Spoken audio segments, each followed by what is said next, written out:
আসসালামু আলাইকুম রহমতুল্লাহি ওবরকাতুহু।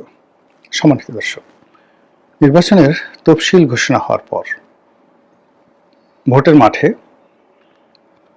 এবং ভোটের ময়দানে যে বিষয়টি নিয়ে সবচেয়ে বেশি আলোচনা হয়েছে সেটি হলো আওয়ামী লীগ এই নির্বাচনে কি ভূমিকা পালন করবে, আওয়ামী লীগ কাদেরকে সমর্থন দেবে, কিংবা আওয়ামী লীগ ভোটাররা কোন পক্ষে যাবে, অথবা দেশের প্রধান প্রতিদ্বন্দ্বী যে দলগুলো রয়েছে বিএনপি এবং জামাত, এর প্রার্থীরা আওয়ামী লীগের ভোট আকর্ষণ করার জন্য কি কি চেষ্টা করবে এবং তাদের দ্বারা আওয়ামী লীগ মূলত ইনফ্লুয়েন্স হবে। আমরা যদি গত 17 মাসের চিত্র দেখি, সেক্ষেত্রে দেখা যাচ্ছে যে আওয়ামী লীগের নেতাকর্মীরা যাদের দ্বারা সবচেয়ে বেশি অত্যাচারিত হয়েছে তারা বিএনপি। আওয়ামী লীগের নেতাদের বিরুদ্ধে যারা মামলা করেছে বিএনপি, বাড়িঘর লুট, তাদের সহায় সম্পত্তি লুট এবং তাদেরকে সামাজিকভাবে অপদস্থ করা সহ আওয়ামী লীগের নেতাকর্মীরা যে গৃহহীন হয়ে আছে, পালিয়ে আছে, বাস্তুচ্যুত হয়েছে মূলত বিএনপির ভয়ে। এটা হলো একেবারে সত্য কথা।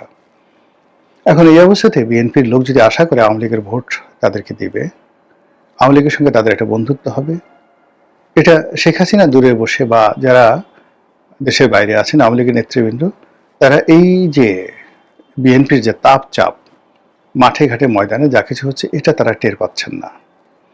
বাংলাদেশে যারা আওয়ামী লীগের লোকজন পালিয়ে আছেন তারা বুঝতে পারছেন যে তারা বিএনপির দ্বারা কতটা ক্ষতিগ্রস্ত হয়েছে। আওয়ামী লীগের যে সুবিধাভোগী শ্রেণীগুলো রয়েছে যারা গত 15 বছর ধরে বিভিন্ন মার্কেটের সভাপতি সেক্রেটারি হচ্ছিল, ফুটপাত দখল করে রাখছিল, প্রশাসনে দালালি করছিল, টেন্ডারবাজি থেকে শুরু করে বিভিন্ন রকম ব্যবসা বাণিজ্য করে, এরকম লোকের সংখ্যা কম করে হলো 20 থেকে 30 লাখ।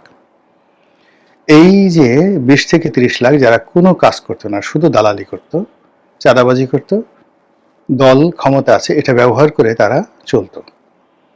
এবং এটা যদি আপনি আস্তে আস্তে নিউক্লিয়াসের দিকে নিয়ে আসেন যে 20 লাখ লোক ধরুন এইভাবে দালালি করে চলতো, 20 লাখের লোকের মধ্যে মেজর স্টেক হোল্ডার হয়তো ছিল 1 লাখ। যেমন একজন কন্ট্রাক্টর, সে 80% টাকা খেয়ে ফেলতো আওয়ামী লীগের নেতা, আর তার আশেপাশে যারা দালাল, পিয়ন, ড্রাইভার সব মিলিয়ে ধরুন তাকে কেন্দ্র করে হয়তো 10 জন, কোনো কোনো ক্ষেত্রে 20 জন, কোনো কোনো ক্ষেত্রে 1000 জন লোক, তারা এই বাকি 20% ভাগযোগ করে খেতে এবং মনে করতে এইভাবে তাদের জীবন যাবে। গত 17-18 মাসে এই তাদের সবগুলো সহায় সম্পত্তি, ব্যবসা বাণিজ্য বিএনপির যারা লোকজন তারা নিয়ে নিয়েছে। আর এই লোকগুলোর যে সহায় সম্পত্তি, স্ত্রী, পুত্র, সন্তান থেকে শুরু করে যা কিছু রয়েছে, স্মরণকালের সবচেয়ে ভয়াবহ অবস্থায় তারা রয়েছে। প্রত্যেকটা পরিবারে রীতিমতো বিষাদ, ভয়, আতঙ্ক এবং ইজ্জত হারানোর আশঙ্কা। স্বামী পালিয়ে গেছে, স্ত্রী রয়ে গেছে, স্বামী পালিয়ে গেছে বা পিতা পালিয়ে গেছে, তার যুবতী কন্যা, সুন্দরী কন্যা রয়ে গেছে ঘরের মধ্যে। সেই সুন্দরী কন্যার জীবন যৌবন সবই অন্যের করুণার উপর নির্ভর করছে এবং ইতিমধ্যে অনেকেই গনিমতের মাল হিসেবে ব্যবহৃত হয়ে গেছে।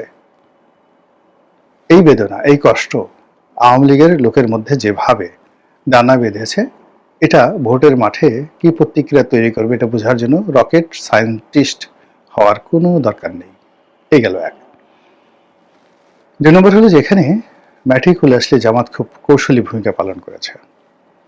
তারা নির্যাতিত আওয়ামী লীগ পরিবারের লোকদের সাথে যোগাযোগ করেছে, ক্ষেত্র বিশেষে সাহায্য করেছে বা করার চেষ্টা করেছে, প্রতিশ্রুতি দিয়েছে এবং তাদের যাকে বলা হয় মনের যে দুঃখ দূর করার জন্য নানা মিষ্টি মিষ্টি কথাবার্তা বলেছে এবং একই সঙ্গে বিএনপির বিরুদ্ধে তাদের মনকে বিষিয়ে তুলেছে। এই দৃশ্য টেকনাফ থেকে তেঁতুলিয়া এবং ঢাকা শহর থেকে সব জায়গাতে। কাজেই আওয়ামী লীগের ভোট, এই ভোটের ময়দানে কিভাবে মুভ করবে আর মুভ করলে কোন দিকে মুভ করবে এটা আপনারা বুঝে নেন। দ্বিতীয় ঘটনা, আমরা যেটা জানি যে তারেক রহমান সাহেবের সঙ্গে ভারতের একটা ইতিবাচক সম্পর্ক হয়েছে এবং ভারতের গ্রিন সিগন্যাল পেয়ে তিনি বাংলাদেশে এসেছেন। এজন্য জামাত এবং অন্যান্য যারা বিএনপি বিরোধী শক্তি, তাদের বক্তব্য হলো তাহলে আর আওয়ামী লীগকে দোষ দিয়ে লাভ কি, যেই লাভ সেই কদু। আওয়ামী লীগে ভারতের দালালি করেছে, তারেক রহমান সাহেব ভারতের দালালি করবেন এবং আমরা যে শেখ হাসিনাকে এত কষ্ট করে তাড়ালাম, তো তারেক রহমান সাহেবকে ক্ষমতা আনার সঙ্গে সঙ্গে যদি সেই শেখ হাসিনাকে আবার বাংলাদেশে তিনি এনে পুনর্বাসিত করেন, তাহলে আর রাজনীতি করে লাভটা কি? কিন্তু বাস্তবে কি সেটা সম্ভব? শেখ হাসিনা চাইলে কি তার ভোটাররা তারেক রহমান সাহেবকে ভোট দেবেন? বা লন্ডন প্রবাসী, দিল্লি প্রবাসী, কলকাতা প্রবাসী যারা নেতৃবৃন্দ রয়েছেন, যাদের বিরুদ্ধে পাহাড় সম দুর্নীতির অভিযোগ, যাদের চেহারা সুরত দেখলে দেশের যারা জনগণ তারা বমি করে দেয়, যাদের কথা শুনলে আওয়ামী লীগের লোকজন, যারা নিরীহ লোকজন, তারা জুতোয়া পিটা করার জন্য প্রতিজ্ঞা গ্রহণ করে। আওয়ামী লীগের অনেক নেতাকর্মী নিজেরা বলা বলি করছে জীবনে কিচ্ছু চায়নি আল্লাহ, অমুক তমুক, যারা আমাদের হক নষ্ট করে এখন বিদেশে গিয়ে পায়ের উপর পা তুলে থুতনি ঝুলাচ্ছে, মুখ ঝুলাচ্ছে, ঠোঁট ঝুলাচ্ছে। জীবনে যদি কোনো সুযোগ পাই ওকে একটা পাড়া দেব, ওর কানটা মলে ওর দুই গালের উপর দুটা কষাইয়ে চর বসাবো, এতটুকু শুধু চাই। এইভাবে আওয়ামী লীগের যারা নেতাকর্মী, যারা বাংলাদেশে পালিয়ে বেড়াচ্ছেন, তারা এই পলাতক যে সমস্ত দেশের বাইরে দুর্নীতিবাজ লোকজন রয়েছেন, তাদের ব্যাপারে তাদের বক্তব্য এইরকম। ফলে রাজনীতির যে মেরুকরণ, সেই মেরুকরণে আওয়ামী লীগের যে সকল চিহ্নিত দুর্নীতিবাজ, চিহ্নিত গলাবাজ, যাদের কারণে গত 15টি বছরে আওয়ামী লীগের সর্বনাশ ঘটেছে, শেখ হাসিনার সর্বনাশ ঘটেছে, লক্ষ লক্ষ নয় কোটি কোটি নেতাকর্মীদের জীবন বিপন্ন হয়ে পড়েছে, অনেকে মৃত্যুর দরজায় পৌঁছে দিয়েছে। এই ট্র্যাজেডি কখনো আওয়ামী লীগের লোকজন ভুলতে পারবে না। 75 15 আগস্টে যে দুর্ঘটনা জাতীয় জীবনে ঘটেছে, সেটা আওয়ামী লীগের মানুষজন, তখন ছোট অর্থনীতি ছিল, অতটা বুঝতে পারেনি। কিন্তু এবার যখন কারাগারে রমেশ বাবু মারা গেলেন, সাবেক মন্ত্রী রমেশ চন্দ্র শীল বোধ হয়, মির্জা ফখরুল ইসলাম সাহেবের ওই আসনে 5 বারের এমপি, কাকা বাবু ডাকতাম। মানুষ ওনার এলাকার লোকজন বলতে পারবেন, কিন্তু আমি তাকে আপাত মস্তকে একজন মিতব্যয়ী, সৎ, ওয়েল বিহেভড মানুষ হিসেবে দেখেছি। এই বৃদ্ধ মানুষটি যখন মন্ত্রণালয়ে বসতেন, তখনই তিনি দুপুরে মন্ত্রণালয়ের কোনো খাবার খেতেন না, চিড়ে এবং দই খেতেন, এবং তার নিজের হাতের বানানো চিড়া এবং দই এবং কলা, এই খাবারও তিনি দেশের বাইরে যখন বেড়াতে যেতেন, ওখানেও তিনি হোটেলে নিয়ে যেতেন। যখন তার কাছে যেতাম, প্রথমে বলতেন, বাবা আসো, বসো। সব কাজকর্ম বাদ দিয়ে, দরজা বন্ধ করে দিয়ে বিভিন্ন কথা বলতেন, যে রাজনীতির এত অধঃপতন কেন, মানুষ কেন দুর্নীতি করে, কেন খারাপ কাজ করে। তার প্রতিদ্বন্দ্বী, মানে ওখানে প্রতিমন্ত্রী যিনি ছিলেন মাহবুবুর রহমান, মারা গেছে, আল্লাহ মাফ করুক, দুনিয়ার দুর্নীতিবাদ ছিলেন। তিনি খুব প্রকাশ করতেন যে নেত্রী আমাকে মন্ত্রী বানিয়েছেন, বাবা আমি তো কাজ করতে পারছি না, এই অবস্থা। সেই মানুষটি দুর্নীতি করেননি, তাকে জেলে যেতে হয়েছে। কে তাকে জেলে নিল বলেন তো?